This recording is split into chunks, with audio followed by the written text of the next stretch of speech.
ভুল হয়ে গেছে।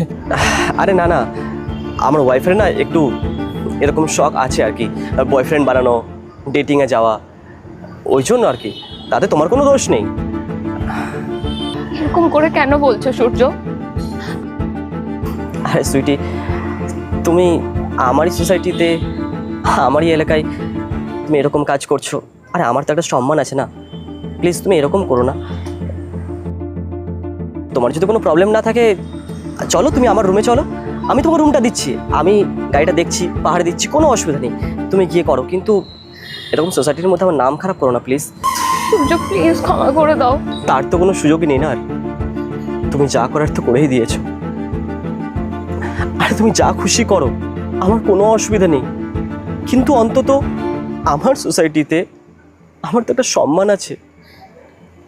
জানো ভাই, ও আমায় কি বলতো, সূর্য আমি না তোমায় ছাড়া বাঁচবো না, তোমাকে আমি খুব ভালোবাসি, তুমি আমার সব।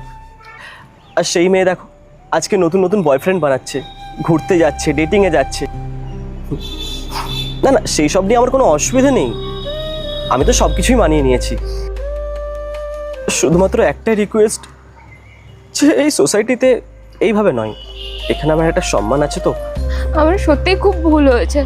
এরকম ভুল তো তুমি এর আগে অনেকবার করে ফেলেছো। না না, আমি তোমায় আটকাচ্ছি না, তুমি তোমার লাইফে এনজয় করো, খুশি থাকো, আমি তাতেই খুশি। তবে হ্যাঁ, প্লিজ আমার জীবনটা নষ্ট করো না।